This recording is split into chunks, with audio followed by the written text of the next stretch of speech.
Are you guys good? Everybody hear that? Okay, we're going to go ahead and call our meeting to order, and it is 7 p.m. Welcome to everybody that's here. I know we'll get moving, but just a few processes before, and I think, are we good with the streaming? Okay. Thumbs up. I need an approval of the agenda. Motion to approve. Brian? Nicole? All in favor? Aye.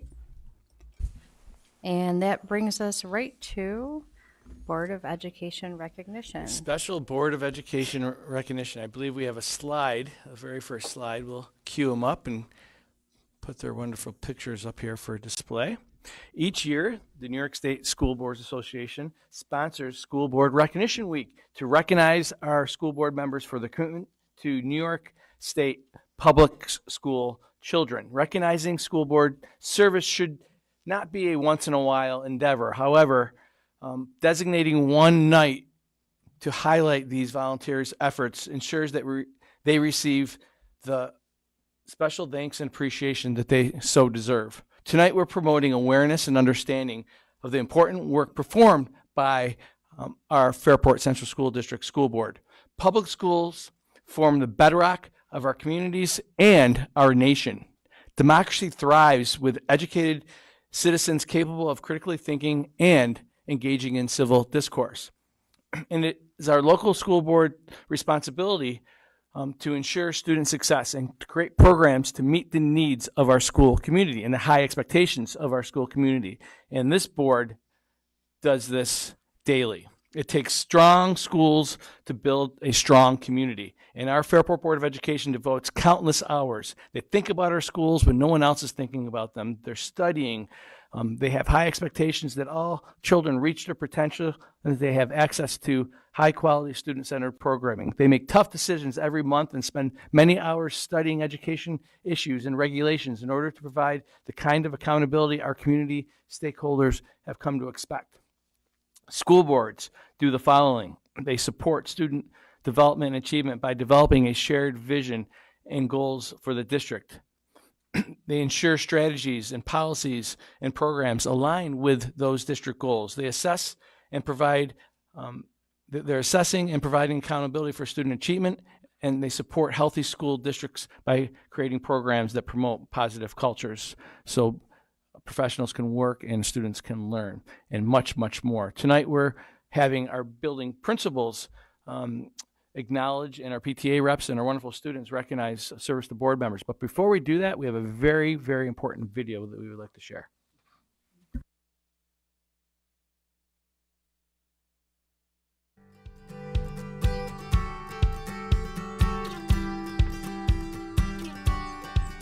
So my dad's been on the board for as long as I can remember, and it's very nice having him on the board. As some meetings, not all of them, but he does bring home cookies, but that's not the main part. I know he votes on stuff and helps vote on stuff for our school district. She goes once a month, and then she talks and eats breakfast with them and then laughs. And she always says that it's not so much of a job, it's just hanging out with your friends. Well, that's what I say. They hear what people of Fairport say, students and parents of the community, and they ask questions what do they want to be changed? I think she does sets parties and stuff for the high school, and she asks Mr. Provenzano for stuff for the schools, because I've heard her say that before. I think it's really important that someone like my mom is on the board because she's a really pragmatic leader. She thinks very logically. She likes to, she's taught this to me too. It's about thinking logically about a subject, like, partisan, whatever, doesn't matter. Think about what would be the best for our community, what would be the best in this specific instance. And that sort of facts-based approach, I think is really valuable in our ever-divided country. I feel like it's a big responsibility, but it's nice to have a parent on the school board. I think it's important to her because she's just trying to help people out in general. And is always trying to be the best for our school and stuff like that. Yep. Because without some of the opportunities that the board gives us, like a lot of clubs that kids really like to do, probably we wouldn't be doing without stuff that the board gives us. Those are his main priorities, is just keeping the students safe and sound while also providing a fun but still productive environment. Thank you to the Board of Education for making sure that everyone's voices is heard and hearing those voices.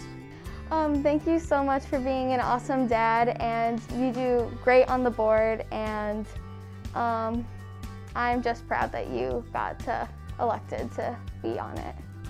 Thank you, Mom. Thank you, Mom, for always keeping me busy, always encouraging me to try new things, stretch my boundaries, and encouraging me to stay involved. I mean, I might not get the amount of sleep that you would want me to, but I don't think that's entirely my fault. I just want to express thank you to you guys for providing this environment for all the students to enjoy. And so thank you to my mom and the board. And because I feel safe and I'm having a pretty good year. Yeah. Like people say like, oh, like is it different with your mom being on the board? Or like that's just an example.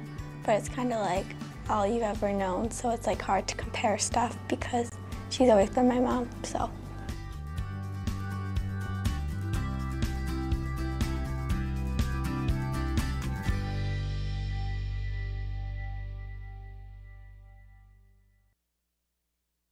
Thanks, Lindsay. For putting that bright spot, our bright spot for tonight is our Board of Education, and their children will be able to share the stories and talk about what board service is really about. Right now we're going to have the Johanna Perrin team come forward. I think Mr. Groh is going to come forward, and I think he's got some student representatives who he will introduce. And he will be doing the proclamation. Yes, thanks Thanks for having us up first. And on behalf of our JP school community, we want to thank the board, certainly individually, but collectively for doing all they can to support us and our whole school community. And I got Ms. Ferrando here to introduce our kids we have speaking today. Yeah, so we'll hand it over to our three awesome students. We have Steve, Kiara, and Sahar. Whereas this week marks School Board Recognition Week all across the Empire State, and whereas Erica Beloy-Pacer, Peter Forsgren, Lisa Christensen, Janice Fortuna, Nicole Thibault, Dr. Brian Moritz, Dr. Mary Caitlin White are members of the Fairport Central School Board of Education.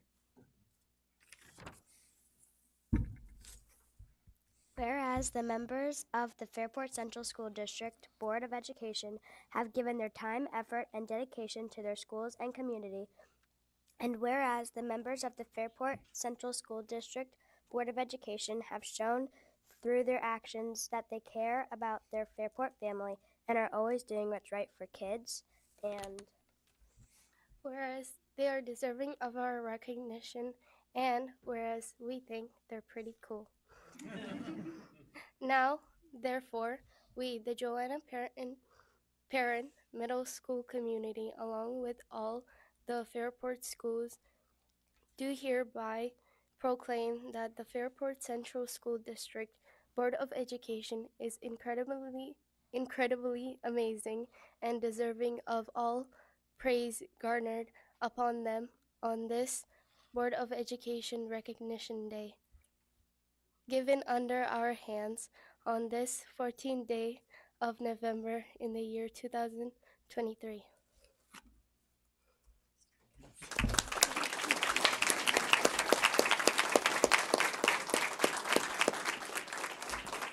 To represent and honor Dr. Mary Caitlin White, I'm going to have Sarah Welsh come forward and PTSA representative. Is it Megan Candello?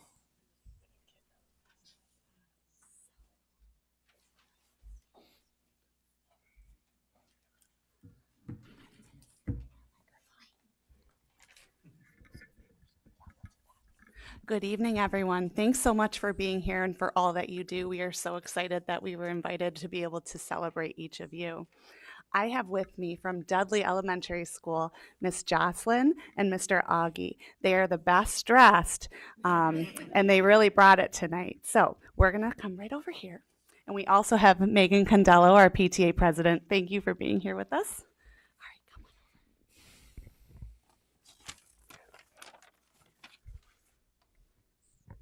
Good evening, everyone. Thank you so much for being here. We are so thankful for each of the board members and are happy to be here to celebrate you all. Together, we read a wonderful book about communities. The book Our Neighbors is about everyone being a part of a community like us in Fairport. We would like to donate this book to the Dudley Library in honor of Dr. White. She is dedicated and passionate and values the importance of diversity, equity, and inclusivity within our schools. Thank you.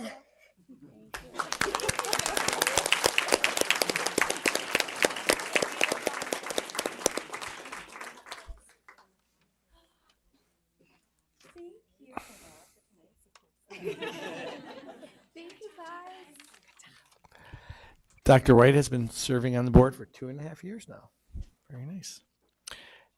Next, we have Northside School, led by Principal Aaron Moretter, and I think Jeremy Slack's going to come up, who will be recognizing Dr. Brian Moritz, who has 1.5 years of service. Oh, 2.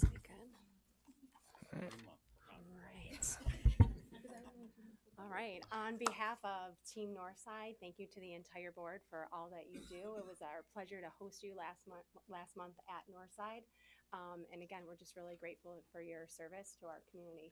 Tonight we have 2 amazing Northside heroes, 5th graders Bree Torres and Garrett Carr. And also they didn't want to come up, but I'd be remiss if I didn't introduce their amazing parents, Angie Torres and Candy Carr, longtime PTA board members. So I'm going to turn it over to Bree, and it is our pleasure tonight to recognize Dr. Brian Moritz.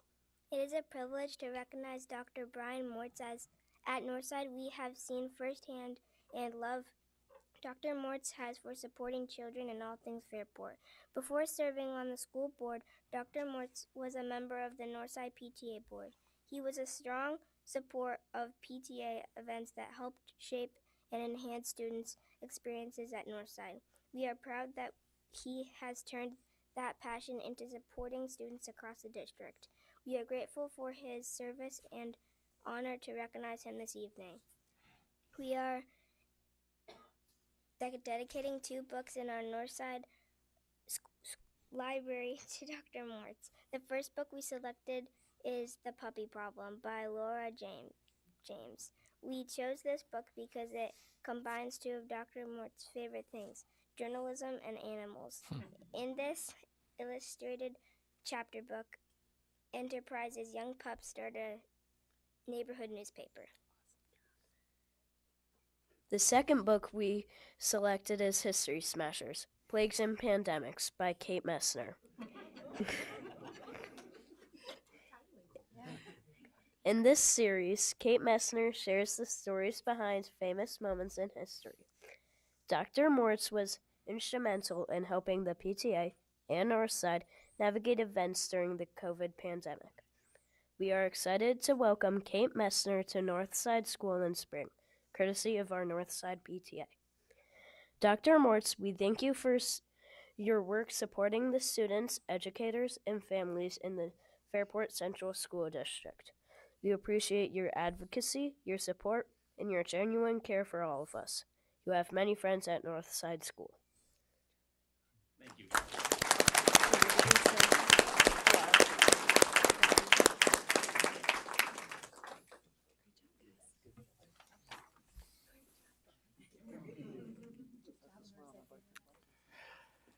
Jefferson Avenue School will now be coming forward with Mr. Charno and Ms. Busby with their student representatives honoring Mr. Peter Forsgren in his 11th year of service.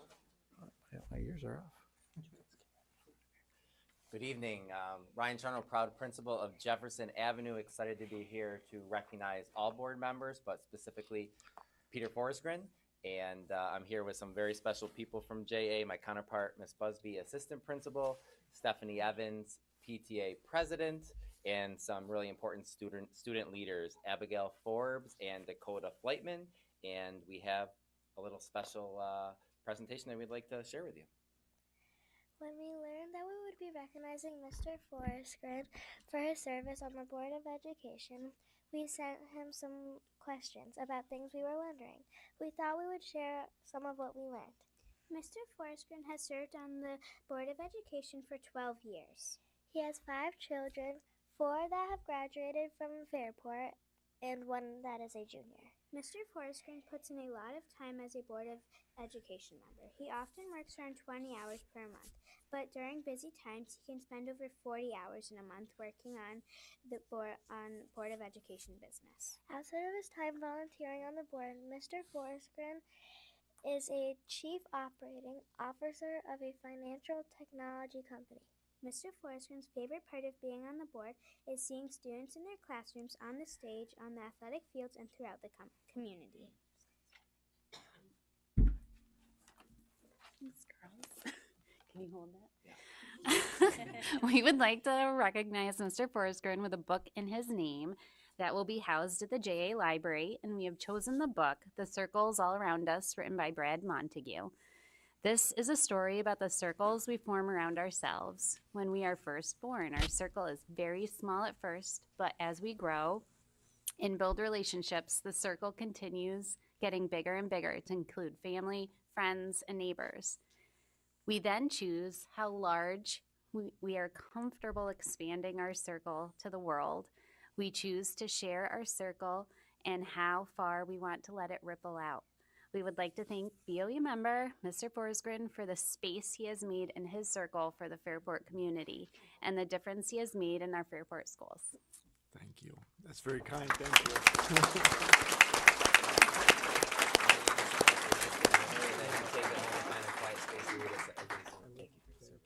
Great job, guys. That was wonderful. Yes, thank you so much. Naturals. Next, we have come up Brooks Hill principal, Meredith Kloos, and I believe she has some student representatives that she'll introduce. Mrs. Kloos will be recognizing Lisa Christensen in her first year of service.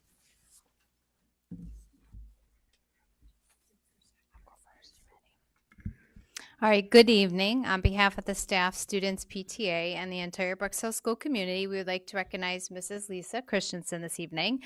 Mrs. Christensen has always been deeply devoted to Brooks Hill School and all Fairport schools. We've had the privilege of having her children, James, Ruthie, Claire, and Rosemary, come through Brooks Hill throughout that time, with this year being her last year at Brooks Hill. She's been a parent. Mrs. Christensen has been integral in supporting the Fairport community. She's offered up countless hours and her creative juices to the many student activities she has involved herself in. Her focus on students and opportunities for children is clear. So tonight I have with me Sophia Triolo and Henry Kaplan, both 5th graders representing Brooks Hill School.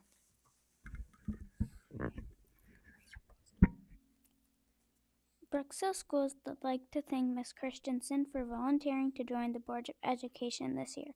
Even though it's her first year, we already know she's already making a difference. She is helping Fairport students and staff in many ways. We have chosen a book in her honor that will be donated to Brooks Hill School Library for all students to enjoy. One thing we know about Mrs. Christensen is that she is very creative. She often has unique ideas and isn't afraid to try different ways to solve problems. She chose a book that has a creative main character. which was the book Stuck by Oliver Jeffers. In the book, Floyd gets his kite stuck in a tree and he uses all sorts of creative ways to get it down. Thank you, Mrs. Christensen, for helping make our Fairport experience an awesome one. If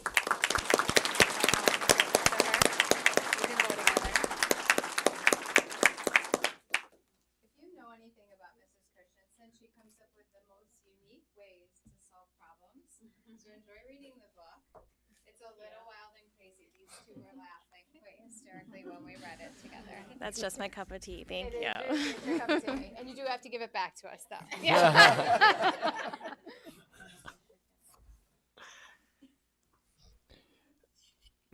We have Martha Brown Principal Becky Short and Vice Principal George Barberi will be coming up with their student representatives who they will introduce to honor Nicole Thibault in her first year of service.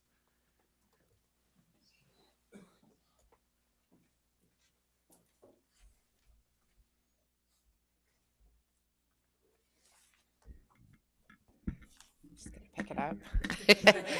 Good evening. Thank you to the Board of Education and Mr. Provenzano, Superintendent Provenzano, for allowing us to present during School Board Appreciation Week. It is our honor and privilege to recognize Nicole Thibault. Ms. Thibault runs a travel agency that helps families who have children with autism spectrum disorder travel. This is a very unique niche and provides a wonderful service to families. In addition, Ms. Thibault volunteers in her own children's classrooms and assists in drama club productions and her children's Scouts troops. All right. Nicole Thibault was appointed to the board in the fall of 2023, and her work, along with the work of our entire Board of Education, supports our staff, students, and building administrators at Martha Brown. We thank you for your advocacy, as well as your overall love for the students in our community. And so with me today, I have PTSA Vice President Megan Kenny, 8th grade student Brinley Liu. This year, Martha Brown has the honor of recognizing board member Nicole Thibault for her dedication and commitment to the Fairport School District. Ms. Thibault willingly gives countless hours of her personal time working with other Board of Education members to ensure each and every student in the Fairport School District receives the best education possible. On behalf of the Martha Brown Middle School PTSA, we would like to present this small token of appreciation to Ms. Thibault. It's a book entitled Look Both Ways by Jason Reynolds. This book is a collection of 10 stories told from the perspective of middle schoolers as they walk home. It's about autonomy and perspective and how they're learning about the world. The book shows that we're all connected, and through even the smallest interactions, we're all in community together. Thanks again, Ms. Thibault, for your work and support for our students and staff in the Fairport Central School District. We appreciate all that you do.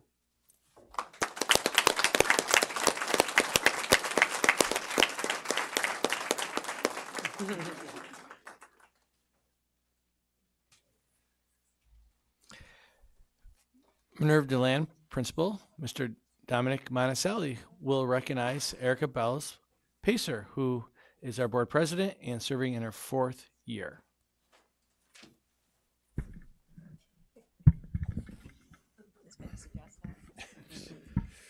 Good evening, everybody. My name is Dominic Monticelli, the very proud principal of Minerva Deland, and I'm joined here by PTSA President, Mrs. Penny Dunn, and an exceptional 9th grader, Mr. Ryan Jin. It truly takes a village to raise young, healthy adults, and on behalf of the entire MD family, I offer sincere gratitude to our entire Board of Education for your soulful commitment and service to our school and community. Thank you. Ryan asked me to say a few words about the book. He wants to save his comments, I think, to be more personal for Mrs. Bellis Pacer. In the spirit of the upcoming holidays, I'll skip right ahead to the gift giving and explain the gift a little bit. We picked out in honor of Erica Bellis Pacer, our board president. When I asked her son, Jacob, about things she likes so we could choose a book for her, he quickly said, talk. She likes to talk. Teenagers are fun, aren't they? After further thought, he shared that she loves to watch Marvel movies. So our gift to Erica is a Marvel movie novel titled Miles Morales Spider-Man. This novel will offer an engaging, culturally diverse, and relevant story for students for years to come. The novel's author, Jason Reynolds, is a prominent young adults author whose presentations here at Fairport and work have been added to our Fairport ELA curriculum already. He's made a difference in our community, just like Mrs. Bellis Pacer. We hope this novel will continue to inspire, as Erica has, and inspired so many.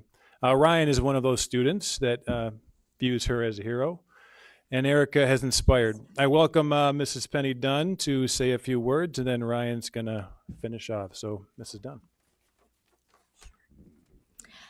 I just wanted to say that part of the PTA mission statement is to be an advocate for all students in education and well-being, and you all represent that. And thank you for volunteering your time, because you have your own children, but you donate your own time for all students. Thank you.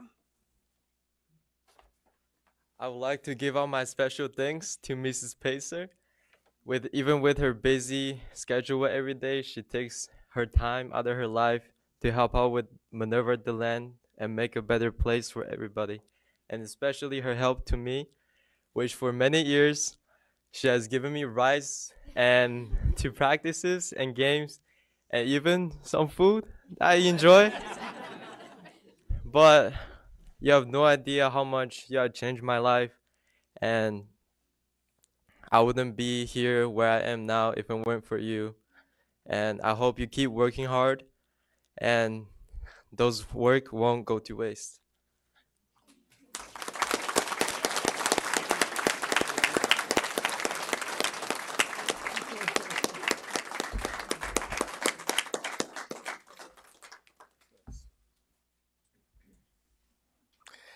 Last but definitely not least, Mr.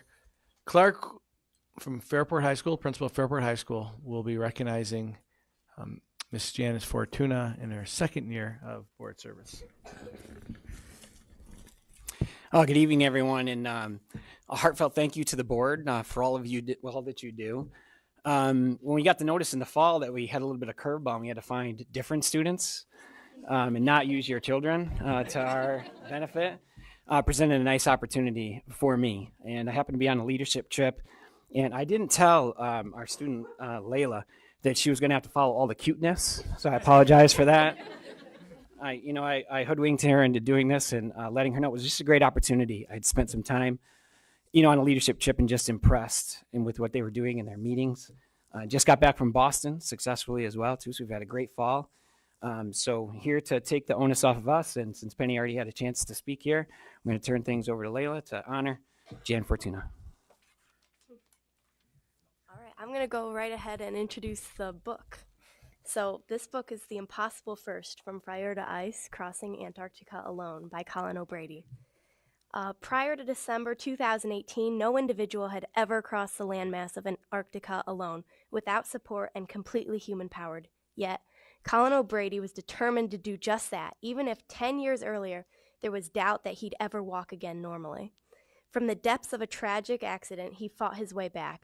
In a quest to unlock his potential and discover what was possible, he went on to set 3 mountaineering world records before turning to his historic Antarctic challenge. O'Brady's pursuit of a goal that had eluded many others was made even more intense by a head-to-head battle that emerged with British polar explorer Captain Lewis Rudd also striving to be the first, enduring Antarctica's sub-zero temperatures and pulling a sled that initially weighed 375 pounds in complete isolation and through a succession of whiteouts, storms, and a series of near disaster. O'Brady persevered. Alone with his thoughts for nearly 2 months in the vastness of the frozen continent, gripped by fear and doubt, he reflected on his past, seeking courage and inspiration in the relationships and experiences that had shaped his life. Honest, deeply moving, filled with moments of vulnerability, and set against the backdrop of some of the most extreme environments on Earth, from Mount Everest to Antarctica, The Impossible First reveals how anyone can reject limits, overcome immense obstacles, and discover what matters most. Mrs. Fortuna has, she's dedicated so much to her education, and she resembles this character who gives everything to the school. So thank you, Mrs. Fortuna, for your dedication to our education. We are honored to donate this book to the library in your name.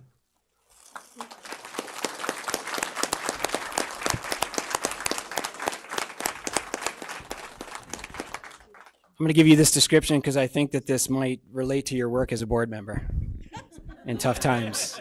So maybe just hold on to that. Just a few. You could dismiss them and then do public comment and then take a 5-minute break. And I think we are good. Friends, our Board of Education, let's give them a big round of applause.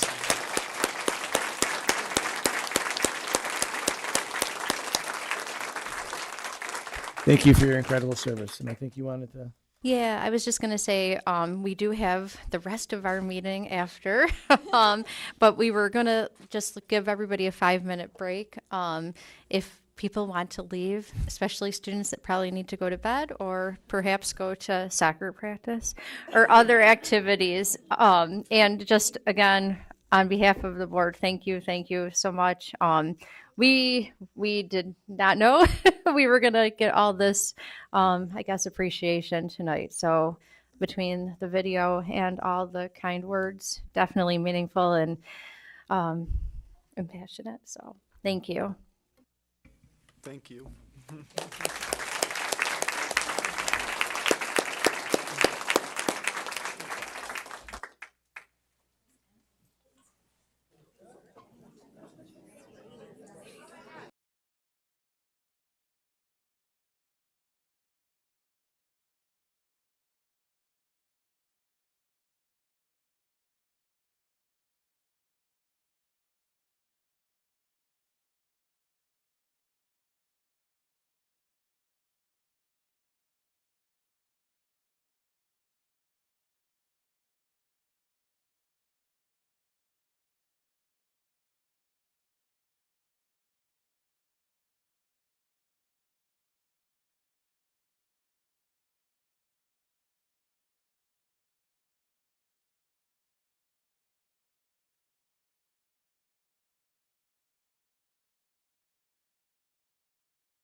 which is exciting.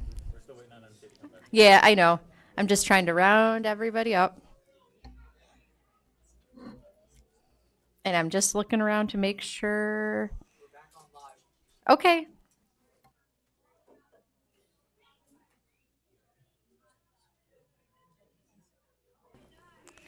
And we are waiting for one person to come back, but we, just as a heads up, we're going to be moving to public comment. And we have two folks on the agenda today. You're fine. I was just doing the intro. So for board comments, just a friendly reminder that when you are addressing the board, not to use specific names of staff or students or anything along those lines, to be respectful and, be specific. If you have something to hand out to us, please give it to the kind gentleman in front there. And I did realize, and this is definitely a Erica miss, I should have said this before. If you are looking for a fire exit, they are in the back and to the side. Clearly, I was overwhelmed by the people and all the excitement earlier, but just a heads up on that. So each speaker will have 3 minutes, and I'll try to give you a warning when there's 30 seconds left. And I think that's all. So everybody's back. Our first person up tonight is, I had it all ready and now I have to scroll down. Yep, it is Mary Hamill at 9 Oak Hill Terrace.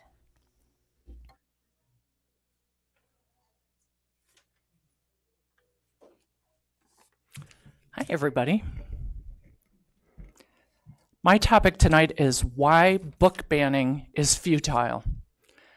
Paraphrasing some of what is written on the governing.com site by author Clay Jenkinson. Censorship of reading material, and thus dissemination of knowledge and ideas, is antithetical to the U.S. Bill of Rights and the principles that guided their inception. Did you know that only 4 states are responsible for 86% of book banning activities? New York is not at the top, but that our fair state is on the list of the top 17 is concerning. The targets of censorship typically include topics and authors from our most marginalized communities, including those centering gender identity, people of color, and religions other than Christian. We might believe complaints originate with angry or alarmed parents, but the book banning movement is driven by well-funded interest groups. The selection of books tends to originate in watchdog groups far from the local zip codes where protests are launched. The attack on access to books is a subset of a larger attack on the Enlightenment, skepticism, commitment to reason and science, secularism, human rights, and the unlimited freedom to exchange ideas. The rise of this attempt at censorship has some interesting paradoxes. Number 1, banning a book usually results in increasing its demand. One of the best ways to promote a book is to stir up controversy about its content. While counterproductive during the age of printed books, it's now virtually impossible to keep online versions of books out of the hands of those who seek them. Any kid with a computer can get instant access to materials far worse than the books in question. Number 3, in an astonishing number of cases, those seeking to ban a book have not even read it. Most book challenge procedures now require a would-be censor to first read the book, the entire thing, not just the salacious bits provided by Moms for Liberty. Perhaps a parent might read the book together with their children and discuss personal beliefs and what they find objectionable. Number 4, many banned books go on to be regarded as classics, such as The Great Gatsby and Harry Potter. Millions of readers attribute their love of reading to Harry Potter, yet few have taken up the dark arts. Number 5, banning books about tough realities does not protect people from dealing with them. Instead, it denies them the resources to help manage them. It also robs them of an opportunity to empathize with others experiencing those issues. In closing, Voltaire once said, I disagree with what you say, but will defend to the death your right to say it. It might be beneficial to hold a broader conversation to discuss ways to preserve civil liberties while limiting access to mature you're at 3 content minutes. to appropriate age groups. I would welcome the opportunity to be a part of it. Thank you.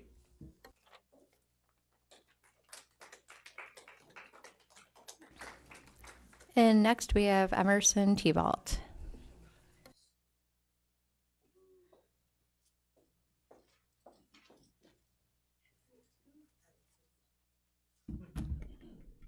All right. So hello, my name is Emerson Tebow. I'm a sophomore here at the high school. I'm 15, gay, have ADHD, and speech praxia. This school is great because of the clubs. There are so many clubs I ended up taking 4 of them this year. The NASA Hunch Club, German National Honor Society, Drama Club, and GSA. These clubs are great and I love them all. But the one I'm going to be talking about is GSA, the Gender and Sexuality Alliance. It is a club where people meet up and have fun. That's it. It's so much fun to be part of because it is where I can be me and everyone else can be themselves.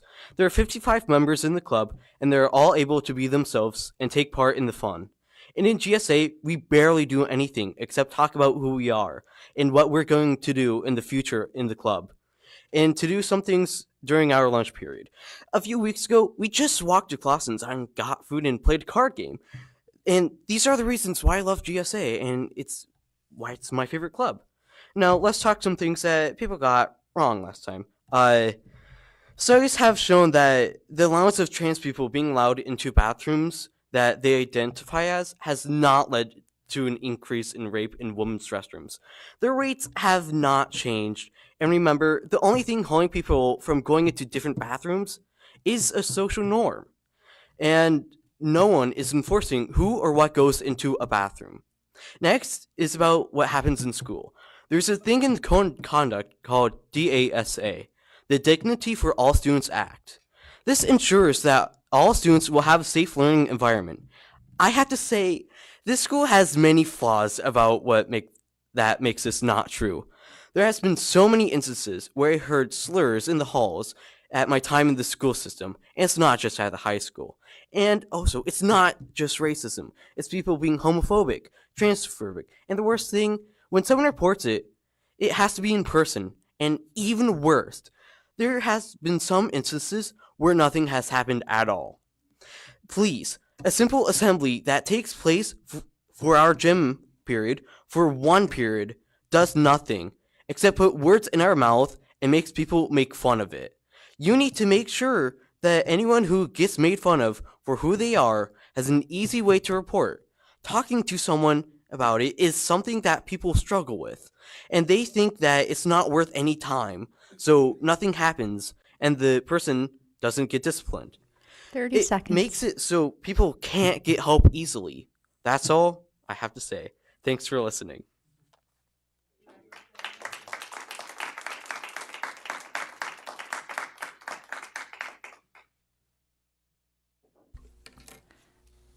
Okay.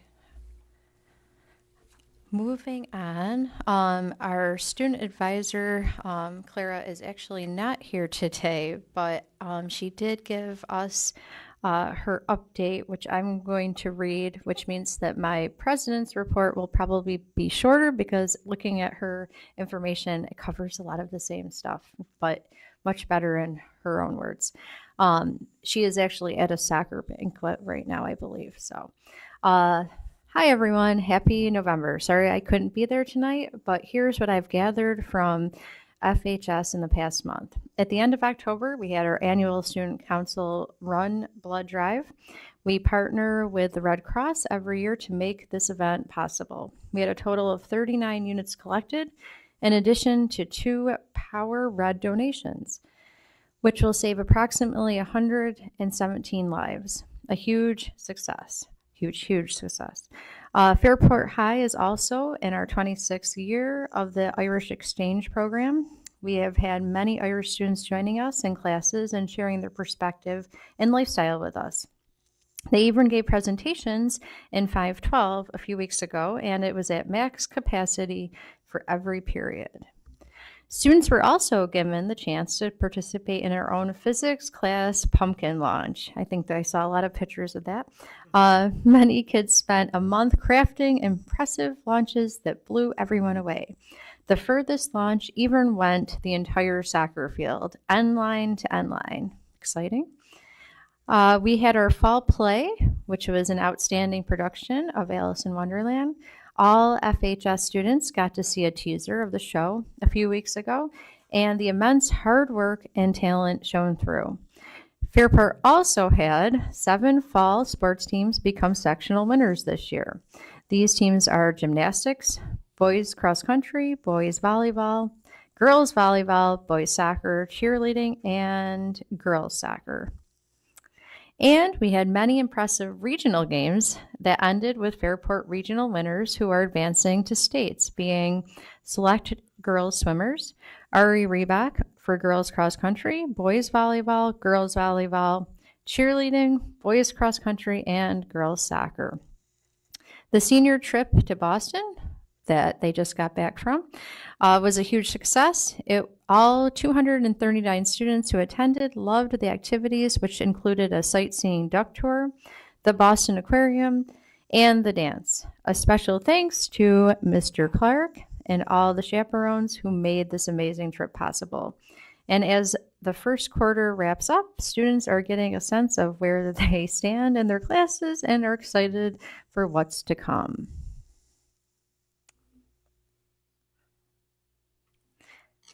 Okay, which brings me to my report. I am going to keep it brief tonight just because we have lots more to listen to and learn about and discuss. But I was going to mention a lot of the same things that Clara had in her report. I did want to mention that the school board actually had the opportunity to go to the New York State School Board Conference where we learned a lot. We actually divided up and went to a number of sessions and then were able to bring that information back as a group and just brainstorm together. So it was really nice getting just information from across the state and from experts in a variety of fields. So very grateful for that opportunity. And I think we'll probably share more about that as the year goes on. Additionally, I was going to mention the play, just exciting. I know there's been a lot of concerts taking place as well. And I think that's all I'm going to talk about because we also have committees. So I'm going to pass it on over to Mr. Superintendent Provenzano. Thank you. I think we're going to be queuing up my presentation. You know, the one thing that I have to say about Fairport is that we have tons of spirit and tons of soul. Our kids reflect that in so many different ways. And this is an example of this. This occurred at our boys' soccer game. They were having a hard time queuing up the national anthem, but I think it just speaks to the spirit of our students and how they try to support the moment.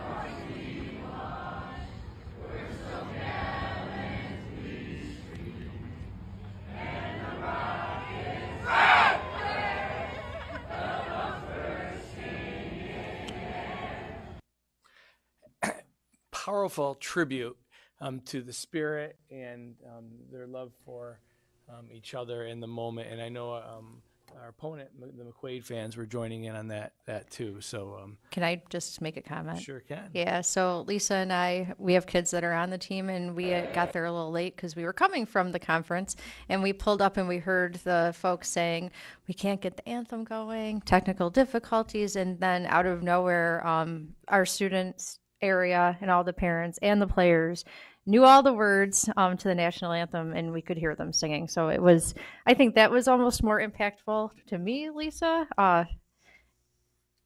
as the actual game.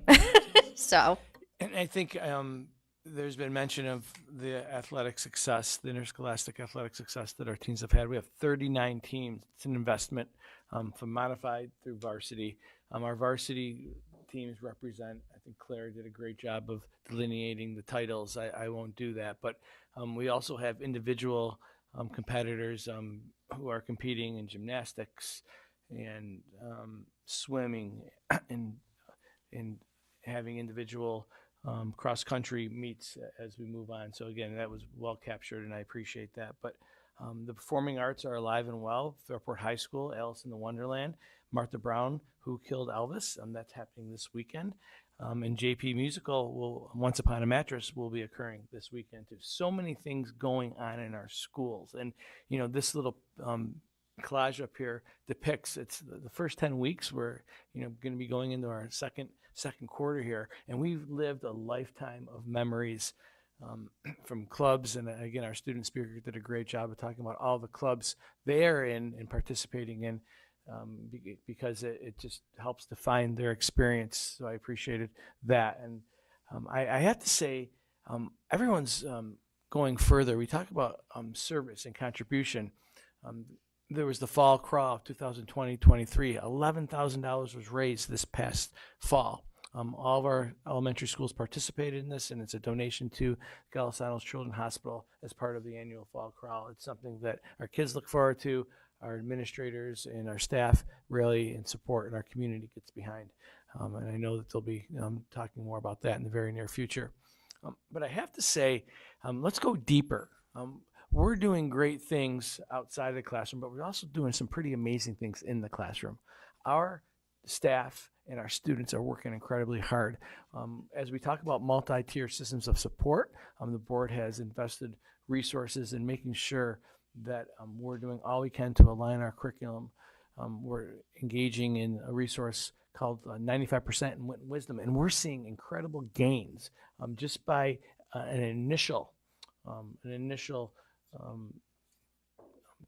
time period with these materials and these resources. And we're looking forward to talking about how we're using this data to inform our instruction, to talk about how we can continue to support all students as we develop literacy and numeracy skills. Our work with our math expressions program, it's been, I think, 4 years with math expressions, and our students are doing amazing, comparably speaking, on local and state assessments. And we're only going to continue to see that work. A tribute to our dedicated educators who are taking time to learn new curriculum and new strategies to promote the learning, and our students are definitely game for it. But we're taking it a step further with professional learning paths, where we're focusing on discourse. We want all of our students, yes, even in kindergarten, all the way up through high school. When we talk about teaching this year, our focus area is critical thinking and discourse. We want our classrooms to be filled with that, and behavior strategies, best practices, so we can get the most out of a healthy and safe environment. Our school improvement team is examining grading practices. And our student support teams, that's where we talk about students and how they learn, how we can best support them, all of our students. We're using data to inform our practices. We're using a formal problem-solving process in all of our buildings, systematizing that work. Because we do know, and it's supported by research, the more coherent your programming is, the more you use data in a succinct way, in a systematic way, it yields results, it yields success and achievement and growth for all students. Don't say much when it comes to these reports, and I was really excited about some of the work that we're doing. And I think when you tune into our workshops, which are before the board meetings, we're talking a lot about these ideas and these resources. UPK was a great conversation that we talked about today, and how we're going to continue to grow on that. That is a practice that gets students involved and engaged in our schools and our families engaged earlier. And the sooner you get students involved, the better it is for their outcomes and achievement. So when we talk about multi-tier systems of support, that's just as exciting as all the interscholastic opportunities that we provide. So I appreciate the board's commitment to that. Another commitment, and I know that the board has talked about this, I think last month we approved the budget goals. The budget goals is prioritizing the school improvement initiatives. More about UPK, making sure that we're allocating resources to maximize student learning. I'm really proud of these goals because they're very specific, and it's going to help us build a budget that aligns to our priorities. we had students coming, and they always come and they talk about our whole child programming and having access to whole child programming. That's a goal as we build a budget, as we talk about the budget in the next several months. Keeping long-term fiscal sustainability at the forefront of the budget process, making sure that we're focusing on being transparent and fiscally responsible to all of our stakeholders. This was a board priority. Maintaining a strong financial position. We want to make sure that we're always looking out at the long-term fiscal prospects of our district. And that also would include having a strong bond rating. And then investing in modern, environmentally sustainable, and safe facilities. A lot of time was spent on this third budget goal. The board is committed to dedicating financial resources to support the modernization and upkeep of our facilities. I know we have projects which we're going to be talking about, but they're talking about using general fund dollars to support the upkeep and maintenance of our facilities. And I know that that's an interest of many of our school members, particularly at the elementary level. And prioritizing funding of capital reserves to prepare for phase 3 of district long-term facilities plans, and in order to shift to a more regular schedule of smaller scale capital improvement projects. As we go through the budget process, that will continue to make more and more sense, but we want to be transparent. The board has the expectations that people see short-term projects and long-term projects, but budget season, it's underway. We're starting our staffing process, and we'll be talking more about that in the near future. It is upon us. But having these goals today is a big deal. It's a big deal because budget season doesn't really start hitting the ground probably until January. But we're ahead of the game because of the board's commitment to making sure that we have this clarity and we start building our budget, looking at future enrollments and projections right now. Later this evening, we're going to have an opportunity to talk about the 2020-23 capital improvement project. We'll have our partners from Labella and campus here to go over details of the plan. But here's just a timeline. It's important that people see the pacing of this and how we want to proceed as we move forward. We'll be going in depth in this timeline, but in essence, we're in the 2023, the October vote occurred, it was success. We're going to be entering the design phase when we're going to be getting stakeholders together to come in and really start looking at the details of the project, from making sure that the spaces are conducive to the needs of our programming, to the colors and the cabinets. We're going to get our stakeholders involved. And then you're going to see, we're going to be going through a bidding phase, which we'll be talking about. As we go from 24 to 25, we'll be in a bidding phase. And then if you look at the construction phase, starting in 25, going into 26, and ninth graders will be merging at from Minerva DeLand to Fairport High School. Again, we just want to put this on timelines. So if you're a sixth grader out there, you will be the first ninth grader. Let's give it a shout out, right? We're getting the building ready to go, and then this project, this 2020-23 project will close out after the construction phase in 2027. But to go a little bit further and to drill down a little bit into that timeline, the tech edition, we're going to break ground in 2020-25, and then the track a little bit later is going to start with construction. But that track, again, that's the second part of Proposition 2 that was approved. There will be no track facility available in the 2020-26 season, but library reconstruction will begin at that time, and tennis court construction will begin. So just so you could see how this is going to be pacing out, we'll have students in the building during these phases, and then you're going to see the Fairport additional parking construction begins, the parking lot to make sure where the tennis courts currently are, that's going to become a parking lot with about 70 to 80 spots. And then you'll see on the bottom, Martha Brown construction begins, because we have spaces that we need to prepare for. And people lose sight of this part of the project and what we're trying to accomplish here, because we'll see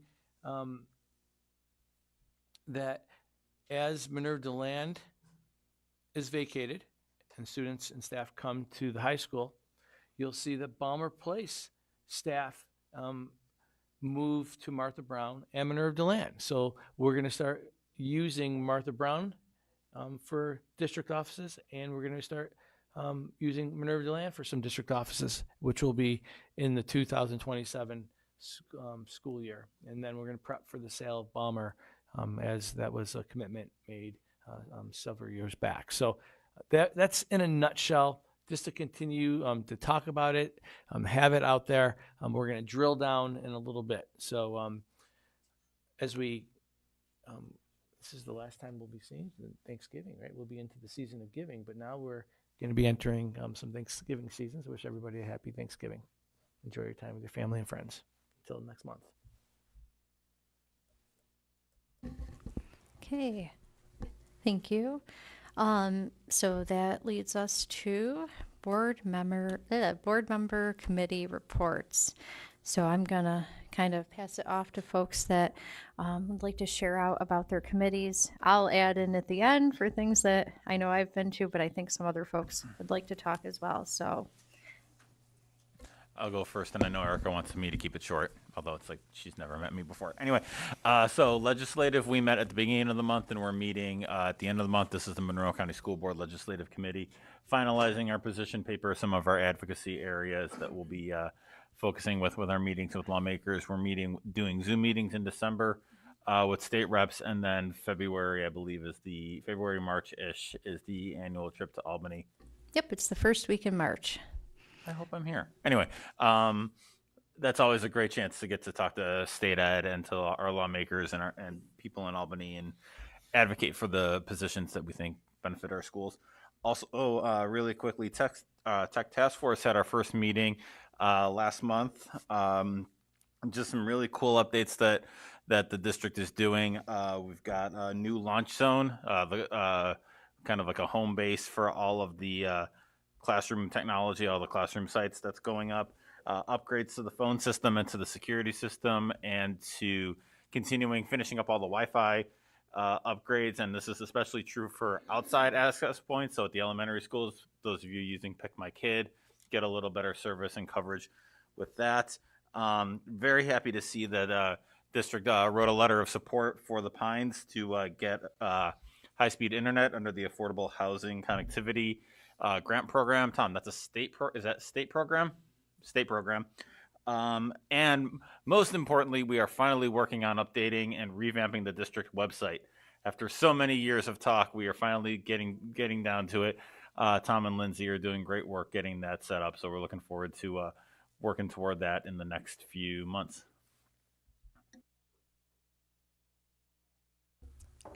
I can jump in. We got to do school improvement team, and as Superintendent Provenzano noted, we are focused on grading.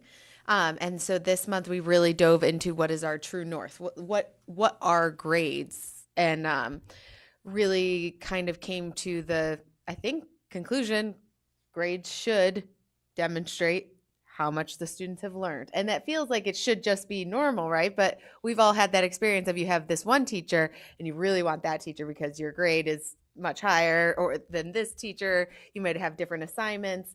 So what actually are you measuring against our learning standards, and how do you look at that as a grade as a measure of content mastery rather than sometimes, and did this too when I was a practicing teacher, you put measures like compliance and work completion and on-time assignments, and it all gets muddled together. So we're really kind of wading through that into how do we make grades actual demonstrations of learning, and then how do we also still hold our kids accountable for all that other stuff? Like, how do we teach them that on-time assignments are important and that work completion is important? And so how do we have all that but have a clearer picture that I get an 85 on a report card, it means I know 85% of the material.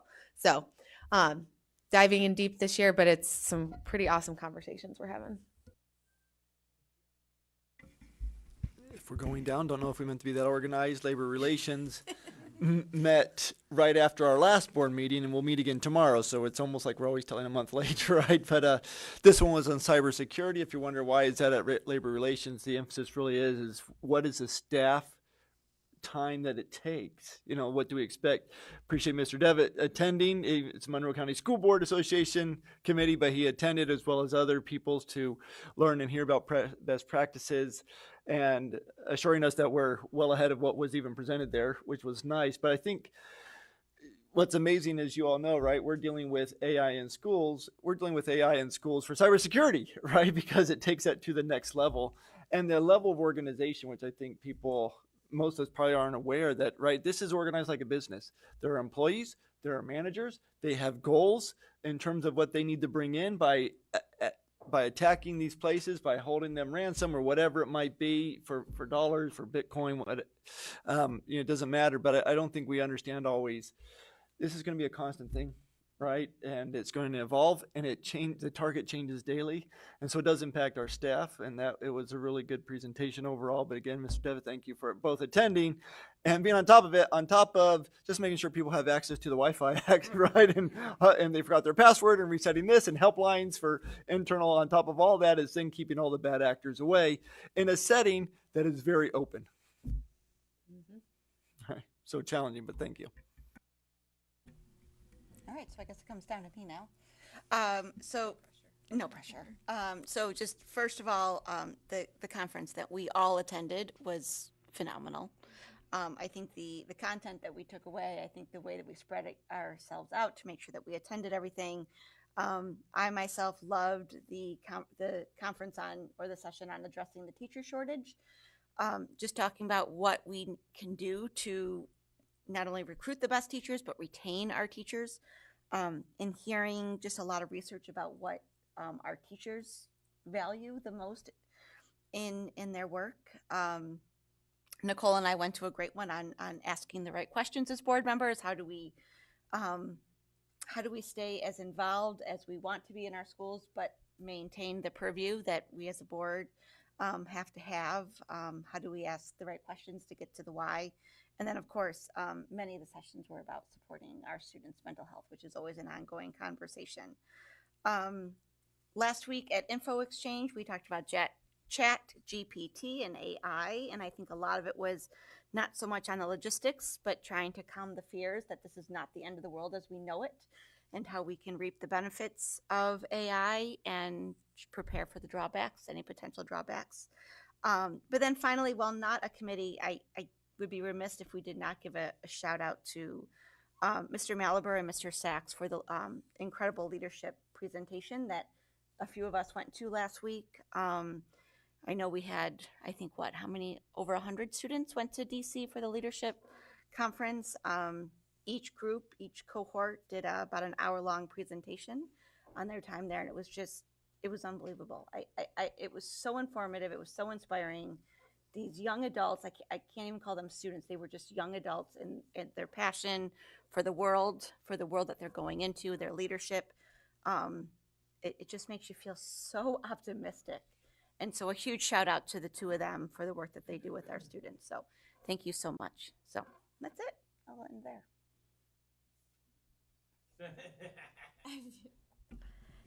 All the committees I'm on have reported, but I guess again, with the conference that we went to, we really did get to learn a lot of different topics and be able to share that with each other. So we're looking forward to sharing out more of that. We talked about it some in the workshop, if you're able to go back and watch that video.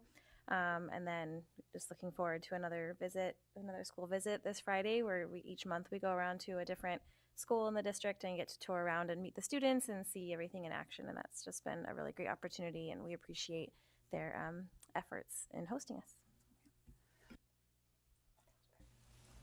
Jan said everything that I was going to say about the committee that we went to. We'll switch seats next time. Okay. But I did really appreciate the ChatGPT and AI conversation that we had this week. And one of the interesting handouts that came out that I found very enlightening is kind of a spectrum scale of what is cheating, what using ChatGPT, and what do you consider on this scale. And I think that's something that definitely needs to be shared out, because it shouldn't be seen as a bad thing. It can be used as a resource tool. We can be using it for good, not for bad. So definitely an interesting conversation. Okay, thank you. So next we have the treasurer and investment update. Okay, thank you and good evening. Tonight we have the Treasury Investment Update for the month of September of 2023.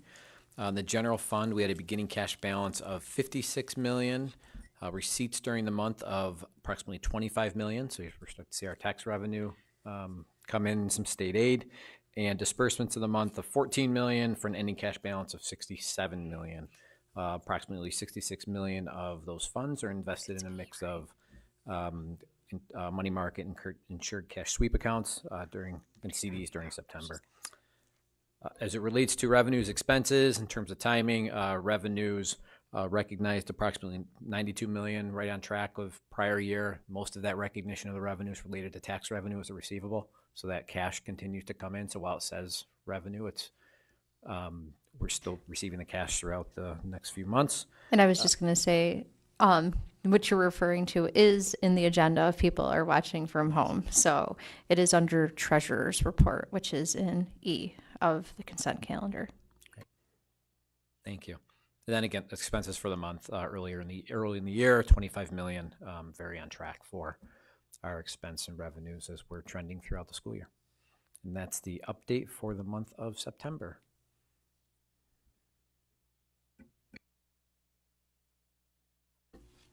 Okay, and now what we've all been waiting for. No, I'm kidding. Presentations. So, well, I'm not kidding. The kids were lovely earlier. Yeah, So Brian's going to come out and start talking about the 2019 project. And Troy, are you going to jump in on the 2019 one first? There you go. Way to be a friend. They are a team. He didn't take the heavy. But he held it that whole time. I think I pulled a muscle. Who's got the clicker? Here you go. Thank you, sir. All right. So in the 2019 capital project update for October, just a general overview. Phase 1A and 1B are really winding down. So you're going to see some of these slides going kind of quick. And at the end of it, we actually have a peek at 1C is what we'll call it. You like that? Just overall, it was our general budget slide, a reminder of the referendum value and base contracts. Contingency, we are tracking 182,000 left in contingency with 10,000 in allowances remaining. On 1A, we're pretty much in the closeout phase, some final commissioning. The last two spaces were the gym and the west corridor, which we'll see photos of. High school finishes update. This is going to be completed through breaks and into the summer of 2024. And just a reminder, that is the red portion there for Terrazzo. 1B, again, we're in punch list, final commissioning. The one remaining space we really do have left is JP Tech, and we're going to go through a few of those. And I know this one has dragged on a little bit, so we got some good updates for you. Smart Schools project, again, I sound like a broken record here, but we're really winding down.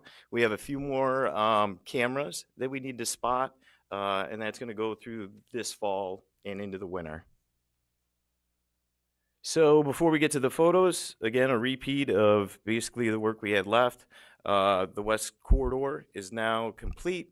We talked about the finishes project schedule, and phase 1B, we will discuss the tech space. So you had to put the cord in there, it looks so good. So this is the west corridor, west of the cafeteria. This is, you can see the temp partitions in the background, and the gentleman grinding, which looks like a two-person operation right there. Here it is with complete. We did have to do some touch-up on the strips, but you can see the temp partitions down. This is up looking towards 512. This is another shot looking into the cafeteria entrance from the west. And Dudley, actually, shout out to Aaron. We worked over a break and the Dudley staff in order to get this ground in basically 3 days and a weekend back in October. Here's another of the entryway at Dudley. And Joanna Parent Tech Space. So a few things to note here. This is looking towards the bus loop. The not the terrazzo. The epoxy flooring is in. It's complete. You got the cabinetry. This is the clean side of the tech space. Some of the things that we're going to bring in is on this side, there's a lot of movable tables. That gets delivered on the 21st of next week, which is Tuesday. And then this is the wood shop portion. So as you look, you can see that white ductwork that comes up, and you see the drops coming down. That is for the equipment. So your drills, your sanders, there's a vacuum that comes right up to it. It's hooked to a dust collection system that we're actually starting up Monday of next week, and we're working with the district to get the equipment moved back in that we removed. Oh, and we are turning the space over by Thanksgiving. So that was the last major chunk for 1B, which is a segue to utilizing 2019 capital funds. We currently have 2 art rooms at SED for review. So we have a schedule put together for these. Construction starting roughly down there on the chart on the right, February 2024 through December of 2024. There is a note down there on the bottom, pool repairs. They're, depending on how those art room bids come in, we will be making some minor repairs to the pool. Again, contingent on the bids. How much would we be looking for to be able to do the pool repairs? Should the bids come in too high, or if they come in low, what's the right amount? It matters the scope of work. So we're working with Aaron and the rest of the folks to see what are the most critical things. I can tell you that we've talked a lot about tiling the bowl in the deck. We've reached out to our partners at ME, and actually the pump, the equipment, and the filters is actually in great shape. They estimated that longevity to be, another 8 to 10 years. Oh, for the pump. Yeah. That's so great. It's really more the tile, sharp edges, those sort of things. But those, what we've learned about the pool in the past, I guess I'm wondering, are these pretty good Band-Aids, right? Is that the right word? How long will these how much longer will they extend the life of the pool itself? Well, it's a balancing act for us too, because we're projecting, as Brett talked about, phase 3. So, and that does involve a pool. So how much do we put into the pool to make it safe, but not get cut short on the aid? So when we put I it guess the bids coming in, when we get the bids on the art rooms, then we'll know to what extent. I know Mr. Stevens, has a vision, of, because it is about extending the life of not just the pool area, but it's the decking, right? And making sure that we're right now we don't know if we're going to be able to get to the decking. It depends on the art, but the bowl, we're hopeful that we're going to be able to manage the bowl. So I'll take a guess, and anyone up that's standing Man, up I love can guess. tell me No, if he's not gonna guess. if I'm Whoa. wrong. But I want to say it was even looking at the bowl, and then decking, it starts to scale up. But I want to say we're anywhere from $600,000 to $750,000 on that deck. Higher, Troy? $1 million? Yeah. Yeah. Okay. Yeah. That was close. See, you guys knew the answer. We dance quite a bit. So no. So it's roughly $1 million. Yeah, it's for up the bowl. there. And we try to project and escalate to see how, depending on how far out construction has to go on that. But those are the numbers we've gotten from some contractors and pool estimates. So I'm not indicating, I'm just throwing out for the rest of the board considerations during budget season. What if we only get 300 after the proposals, right? How much, if we want to move forward, to what extent do we want to try and bring it up to an appropriate level to last until the next project, right? And I think that's right. That's the question. Do we need to use general fund dollars to support that? Right. Or do we just say, no, we got 300,000, that's all we'll do? Or do we say, no, we'll supplement it with another 300? That will be the February conversation. Yeah, okay. So we're hopeful and we're hopeful and optimistic. That's how we like to think during this process. Yes. The art room bids will come back where we need them to be, and then we have the ability to scale the work ourselves to decide what makes the most sense. And for the just to district there. clarify, if people are watching from home, how were we able to do the art rooms?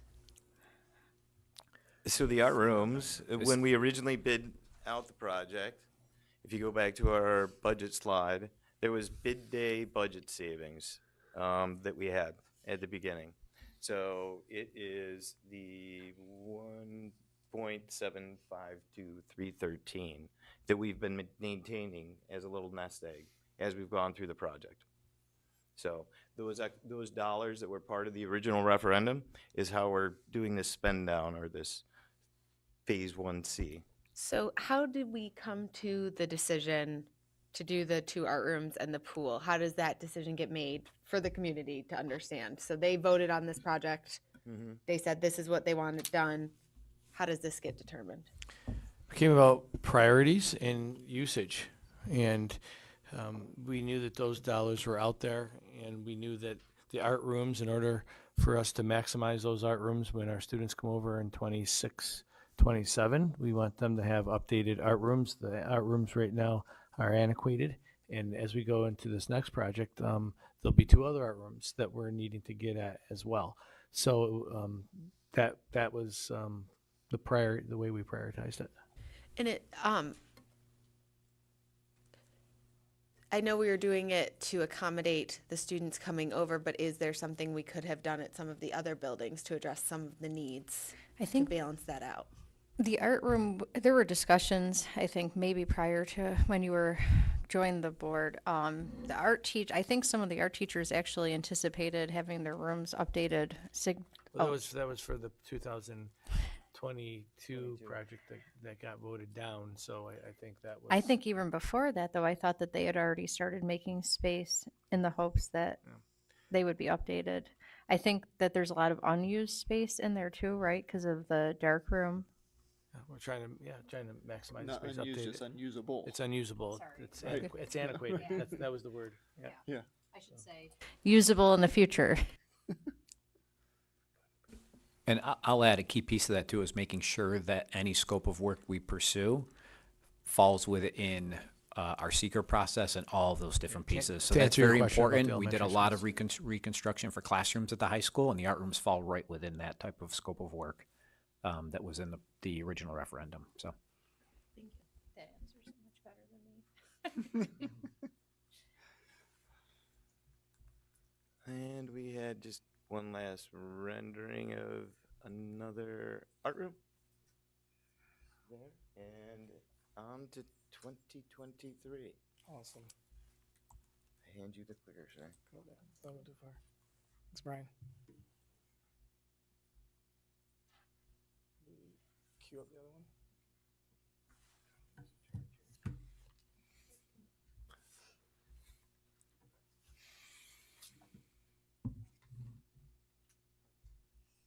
That's not the right one.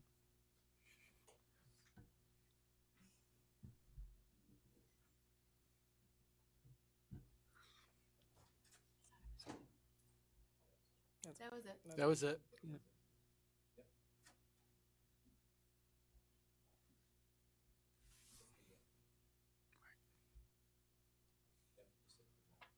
Top right.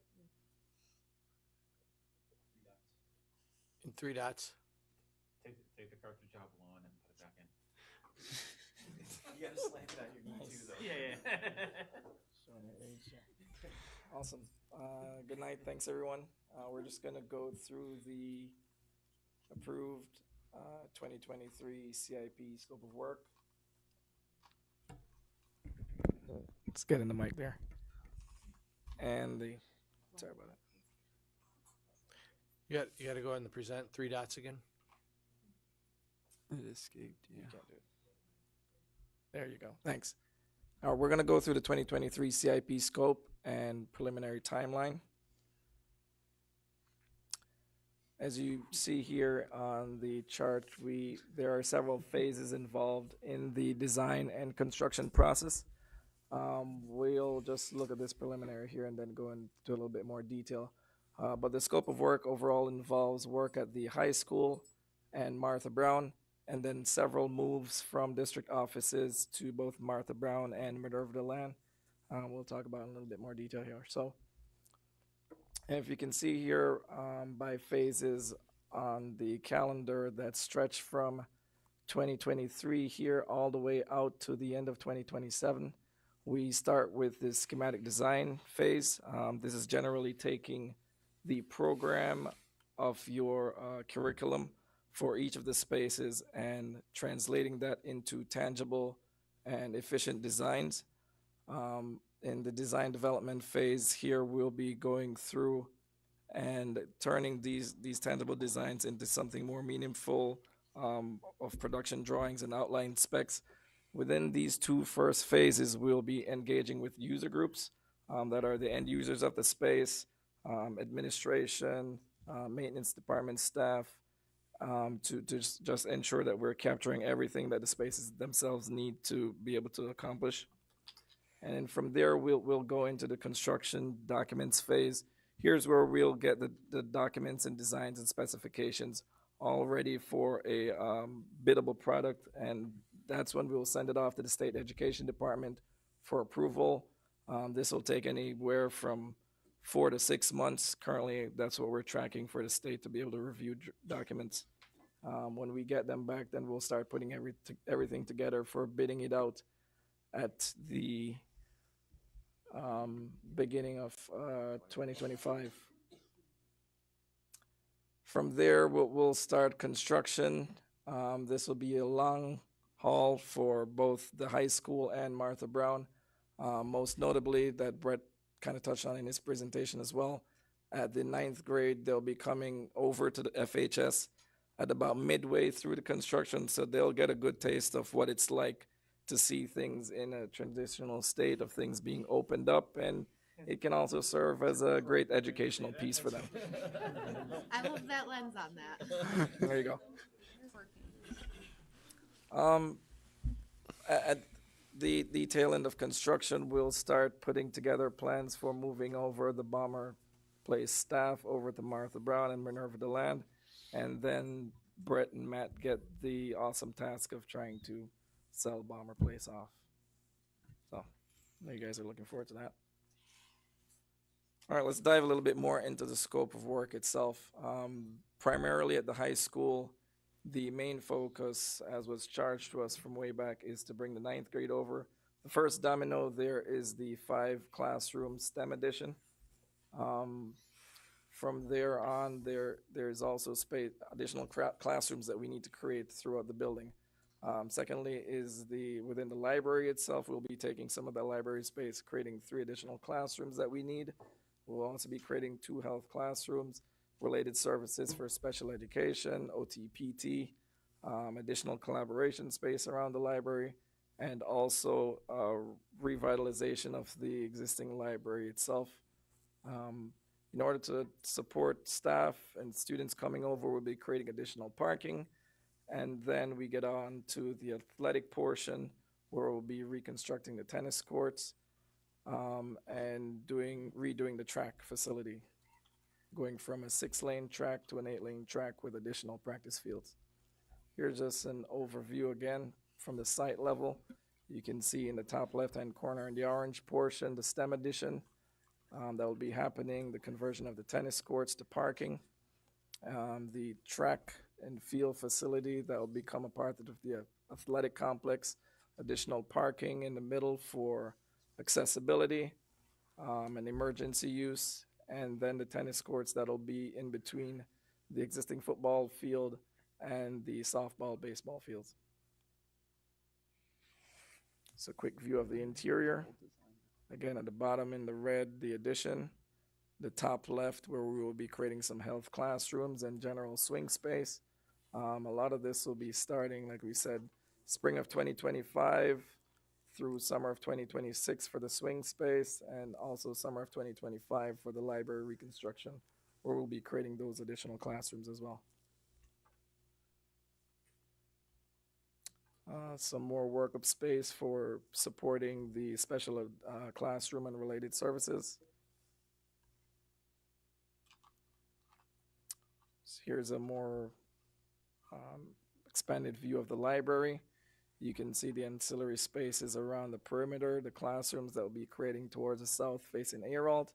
what we're calling the Gray House, where ninth grade administrative staff will be housed, and then the library proper and breakout spaces for the library itself.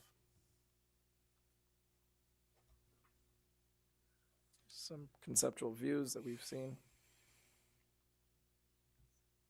A little bit in depth in the STEM edition, the 2 larger lab spaces and the 3 classrooms to support all the program needs there. It's a conceptual exterior view of the addition from the hill. An interior of one of the multifunctional lab spaces. And then here's a quick overview again of the athletic complex. The key features here being the new 8-lane track, the grandstands with a press box, the grandstand having a capacity of around 800 seats. There being a new scoreboard system, and then all the ancillary pieces that go along with the track, along with a new storage facility, closely aligned to the track to aid with efficiency there. Here's a little bit going into the schedule again, which is falls in line with all the other charts that we've looked at. Troy, if I can, just a quick question. So Sure.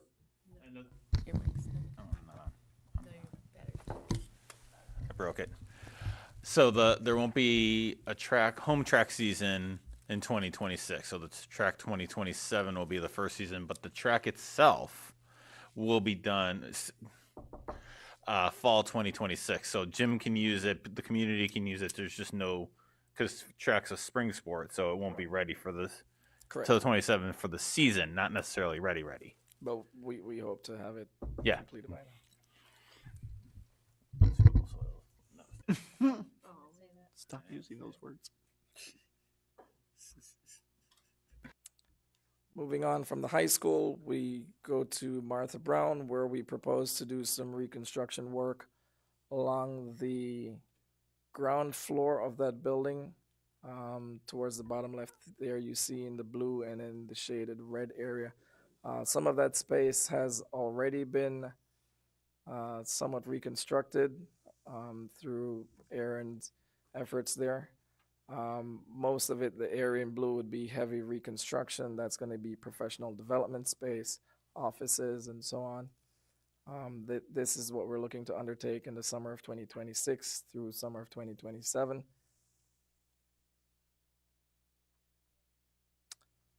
Just a reminder, something that the design team has been charged with is to be mindful of the district's sustainability efforts. So it guides us in a lot of the decisions that we make.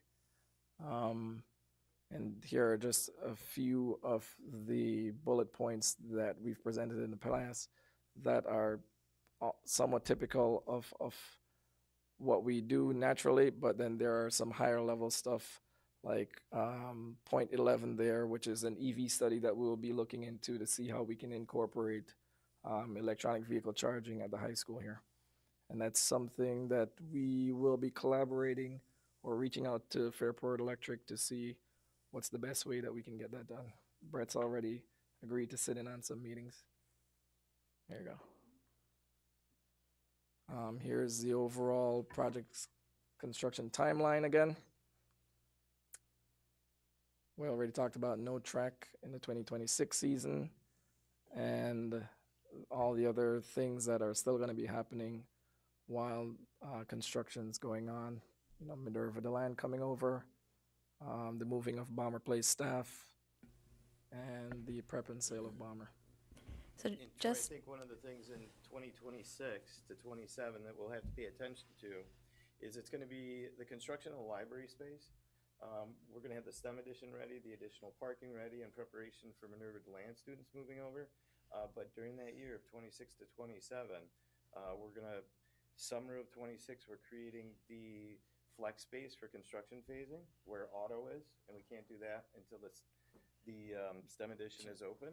But 26, 27 in the library is going to look a lot like what we went through the science rooms. We're going to coordinate with Bob on some final designs, but we'll have 10 partitions and sections of the library we will incrementally chew off as it goes through. So we will have construction during the school year in 26 and 27. And Troy said that was an exciting opportunity. It is. It is. It's not uncommon for us to have some of the students come through with hard hats and we give them tours. Just to clarify, the no track in 2026, they still will have a track season. They just won't be using a track at Fairport. Just wanted to. We'll coordinate with local, like. Oh local yeah, no, schools. I Yeah, just mean local so. I schools, guess yeah. we keep mentioning like no track 2026, just making sure people know like we're not canceling the sport for this season. Just we won't have that facility there. I had one other question too. No, that's a good clarification. During the design development part, I don't remember if it was this project or a different one when you had students come in and be part of the conceptual. So I'm curious if that stakeholder group or teachers or who all will be involved in that design development process. Definitely during the schematic design and design development, we'll be bringing in different stakeholders. Students would potentially be a part of that process as Particularly well. when we get in that library and that tech lab, their voice will be a part of it. In That both. was neat. And then like the teacher So we've- spaces and we've- staff spaces, like will there be staff Correct. input into what they want there? And Absolutely. how you said, okay. So it would be both the high school and Minerva that would be involved, right? Correct. Correct. Just clarifying. We also have the opportunity during construction to have student interns as well. So some of the kids in the architecture program, things like that, we can reach out and bring them into the project. So next steps from here are, like we said, user group meetings and schematic design submission following the lovely schedule that we've got here.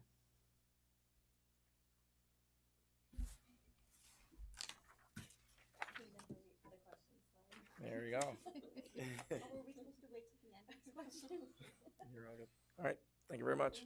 Thank you. Exciting. And nobody had any other questions? I didn't check. We're good. Okay, so next up we are at board discussion and action items. And first up, I need a motion that the board approves an increase to the contract between the Fairport Central School District and Campus Construction Management Group Incorporated per the attached due to additional construction management services related to the 2019 capital improvement project. Brian? Second. Peter? Discussion. I think just making a connection to the report, right, for anybody who is watching, that this is specific to the art room type things and all that. 2019. Right, the 2019 project that wasn't anticipated at the time, but now we're asking for extra work.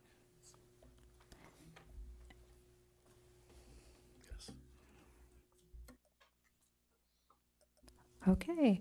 All in favor? Aye. 7-0. Very good.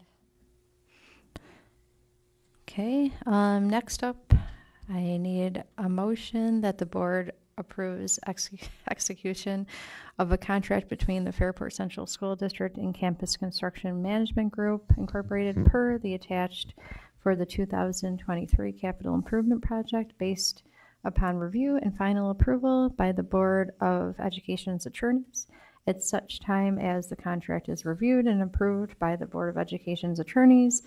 The superintendent of the district shall authorize to execute the contract on behalf of the Board of Education. Jan? Brian? Discussion.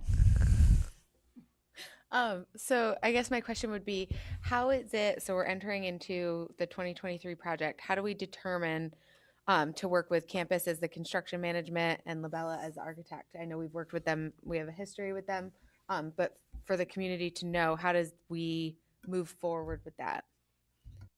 Well, there was an RFP in 2013 for Labella and 2015 and for campus. Yep. You're waiting to correct me, but I got it. I still, all right. And those services are necessary to continue the work. They've invested large amounts of time and large amounts of resources into developing the conceptual designs. They know the intricacies of our district. They've been quality partners, and so they're going to continue on with this work. They were part of the referendum process as well, where we were engaging with the community. So the partnership, I would recommend, continues based upon the strong relationship, the history and knowledge that they have of our district, and the phasing of our projects. Great. And then also building off of that, thinking back to the 2019 project as we go forward with this contract, have there been aspects that we've learned historically as we've gone through a large capital project, as we're endeavoring onto this and we're writing these contracts up for this process? Things that we changed, places that we strengthened? I think the bidding process will be consistent. We feel really good about our bidding process. Are you referring to the suitable soils conversation? Oh, no. I guess. Can you clarify? I just meant, so we've gone through the 2019 process working within that contract, and now we're embarking on the next contract, the 2023. Were there aspects of this contract that we changed significantly, that we learned from in the 2019 contract? Anything? There wouldn't be anything significantly changed between the two contracts. Construction management services is it's a labor-based type of work in that piece. So we work with our attorneys in terms of the AIA document that has to the state provides for us to go through to have all the right language in for those contracts. And then architectural services, again, very similar process there. We do assess and make sure that we've got any design fees accounted for in a reimbursable standpoint in terms of, sometimes we get in situations where we really want to utilize Labella's expertise in design. When we have a whole new space being done, they have a whole separate design team that will help with furniture and equipment and all those different pieces of fitting in. So we try to make sure we capture, the most of that stuff as possible. Those are reimbursables, so those are just billed at their usage overall. But I'd say overall, in terms of the agreement, we might make minor tweaks, but nothing major, just depending on the services that we as a district may be looking for as well through the process.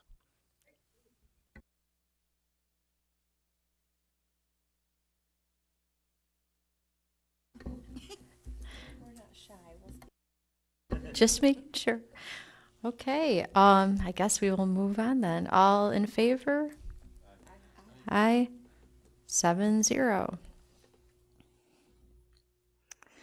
Which brings us to C.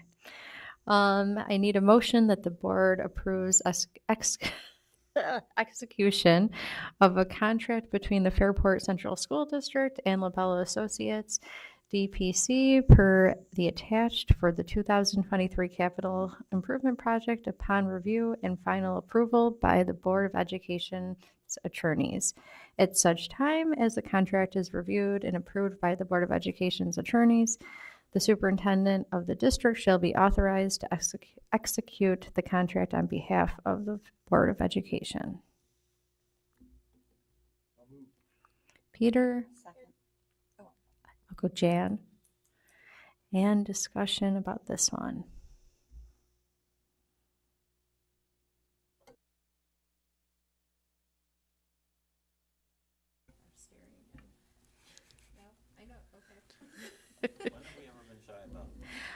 Just making sure.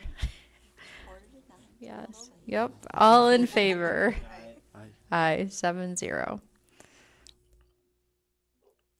And I know having the presentations prior, we had our questions answered for the most part. Okay, so to D, I need a motion to approve the bond resolution as attached. And this is in public comment if folks are viewing from home.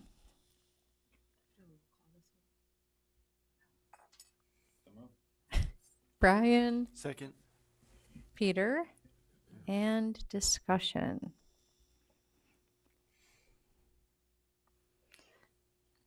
Thank you to the You can see it up there? No? Okay. All in favor? Aye. Is that a roll call one? Sorry. Oh. I don't know. We've never done a roll call. Oh, we don't have to? Right. It's a percent based, but in this case. I was just looking at the last. Oh, right. Sarah, are you good? Yeah. And we're on E. Let's see here. Motion to approve the bond resolution as attached. This is another one. Again, it is in board docs. So move. Brian and Peter. Discussion. So I can offer a brief explanation if everybody would just Sure. like to understand. If we remember, prior to a project vote, it requires a capital project referendum resolution, right, to move forward with a vote. Following a successful vote for a capital project, next step schools are required to do is to authorize the borrowings through a bond resolution, and there has to be one for each separate proposition. So that's what you see here. From here, we have to publish a notice of estoppel so that folks understand that district will be moving forward with short-term notes and bonding throughout the project. The nice part for us is that with such a large capital reserve usage, it will delay our timing of that short-term borrowing overall. But essentially, important to get these in right away after passing of a vote to be sure you have that legal language and documents in place. Thanks, Matt. Okay, all in favor? Aye. 7-0. Which brings us to field trip requests. I need a motion to approve the attached field trip requests. Lisa. So moved, yes. Second. Mary Caitlin. Any comments? Okay. Thanks for getting this to us in a timely fashion. All in favor? Aye. 7-0. Which brings us to policy reads. I need a motion that the Board of Education approves the first reading of the following policies: 4240, 4310, 5321, 7460, 8450. So moved. Mary Caitlin? Nicole? Discussion, questions? I have at least one. That's, yeah, okay. Oh, you're waiting. The district credit card, nothing with the policy in terms of approval. I think it highlights some, I was looking at areas in there circumventing the district's purchasing policy, just in terms of policy and our role and expertise, if you will. I hate to pat myself on the back in terms of the area that I'm in. Public sector, as a general rule, has fallen way behind the technology of collections and disbursements. I'd hate to see it come to a point where it's going to be done to us, right? That will force us to make changes with time that then we don't get to choose on our own timeline. I think we push to the policy committee a more comprehensive electronic way of doing things, right? And we allow our vendors, because any reputable vendor, although I hear from time to time a vendor only accepts checks, any reputable vendor should be able to accept an electronic payment, right? And revising our purchasing policies, our systems, whatever it might be, that allows us to move towards the digital age. It is the public sector. As a general rule, it's nothing against our district. As a general rule, we have fallen way behind. I do think it's comparable to 8-track versus where we are streaming. You know, we haven't gone to cassettes, we haven't gone to CDs, we haven't gone to DVDs or Blu-ray. We have missed all those in between, and now we really need to leap forward. So credit card's great, but there's so many other options and ways to manage this and help us be efficient. We really do things in a rather expensive way.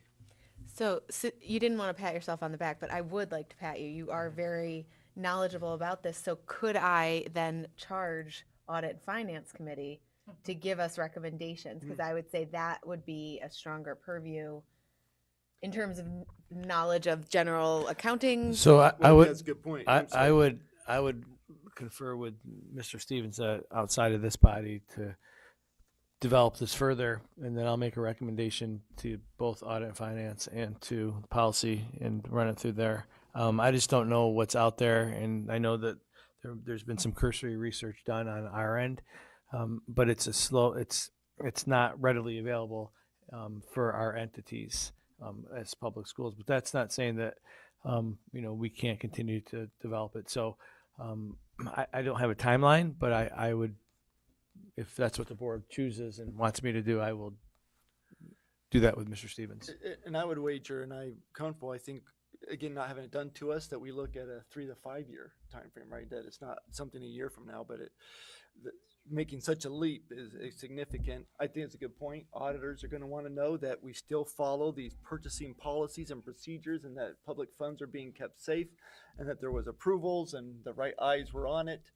But these things are done right now quite through electronic means, right? They can be sourced electronically for approvals in other ways, and then ultimately with the payment going out, checks are just, it's been 7-8 years where checks became less than half of the payments happening in our society, and they're just decreasing at a rapid rate. And who's supporting checks? The public sector mostly, right? And even the ones we get from the state of New York for our STAR reimbursement now are checks. They went the wrong direction there, by the way, but I'm opining, I'm sorry. Anyway, I just think there will come a point where the financial industry says, we're tired of this, right? It's inefficient, and banks don't want to see checks and everything, and it will be forced upon us. So I'd rather not see it that way. I'll wait to hear from board president at some point in the very near future on the direction. Yeah, But I would anticipate, I'm just saying, I think we can go slow. It doesn't have to be a rush. Okay, thank you. Yeah. I was going to say, yeah, we can talk about it more. I agree. Rather to be prepared than have something, like you said, kind of forced upon us. But I think keeping with what we have in here makes sense. Yeah. Does anybody have any other questions about the first reads? There was one, I think, wasn't somebody on 7460? Either Peter or Nicole. Yeah, I just had a question about the constitutionally protected prayer in the public schools. Of course, I believe that anybody should be able to pray in school, teacher, student, whatever. I just was questioning the location of the prayer, the participation of the prayer, whether it's a mandatory thing, if someone's asking everybody to engage in prayer, like where is that fine line between protecting the person who wants to pray and protecting the person who does not want to participate in the prayer, and where is that line at school? I'm really proud of the efforts of what we do in all of our schools. There are designated spots, and they're reserved, and they're not necessarily open to everyone, and there's different times during the day, and different times when people are choosing to express their constitutional right of prayer. So students will be given a designated space, and it's not like out in the open. It's usually a place that's got the appropriate accommodations.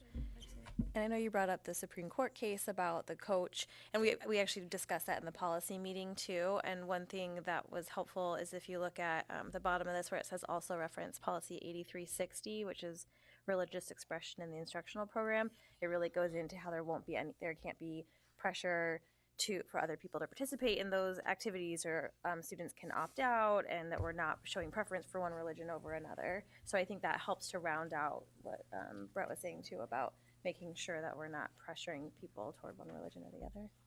And 8360 should be coming to us at our for our first read in December. So it'll kind of round out that picture, like Lisa said. Okay. All in favor? Aye. Aye. 7-0.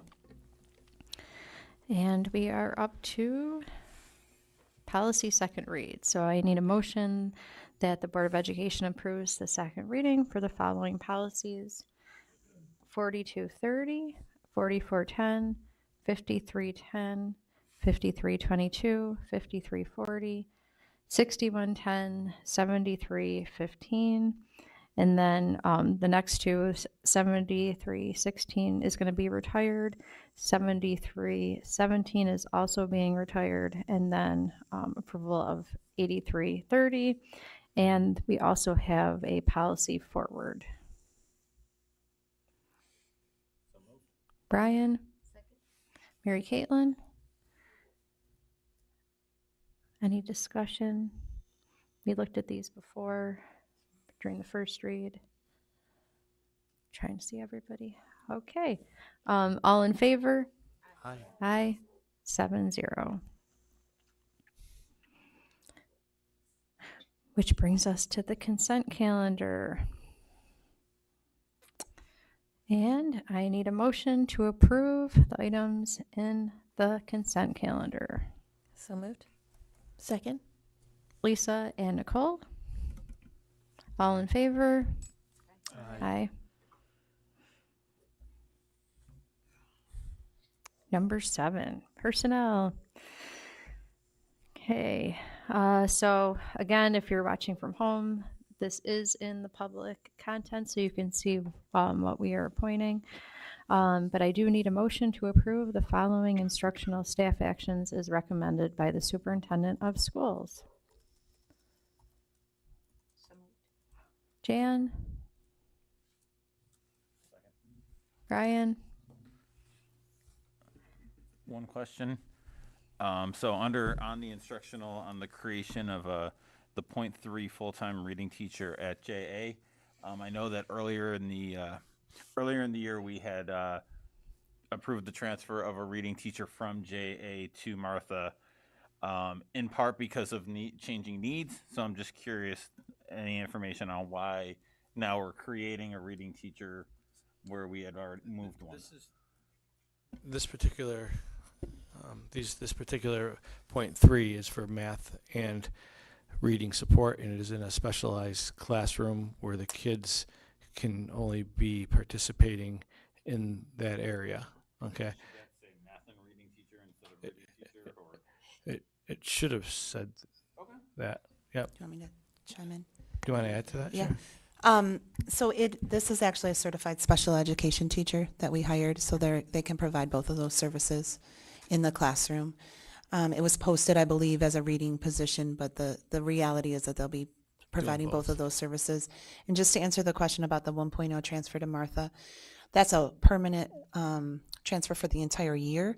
This is a temporary need based on current needs across the building at JA, and we anticipate revisiting the needs after our next data cycle review.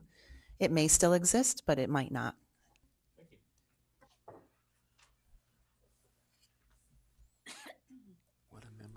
Anything else? Okay, all in favor? Aye. Aye. 7-0.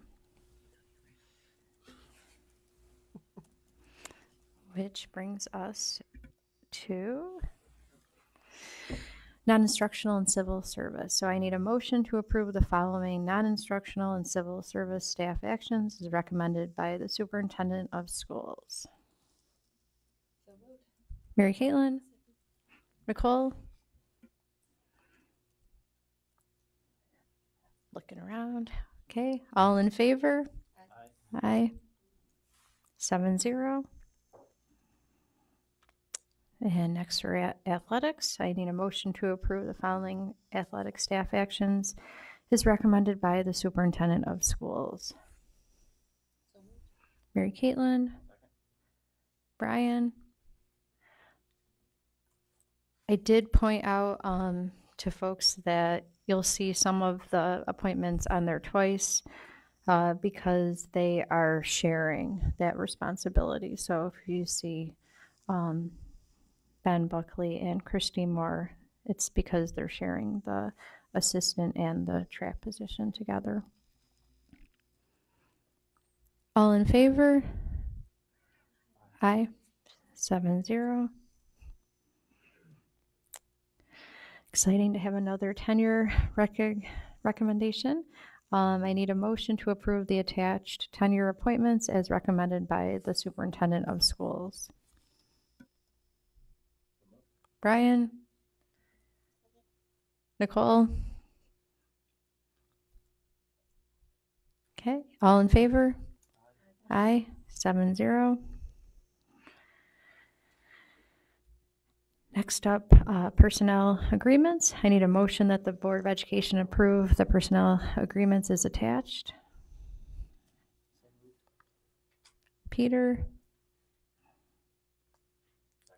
Brian? All in favor? Aye.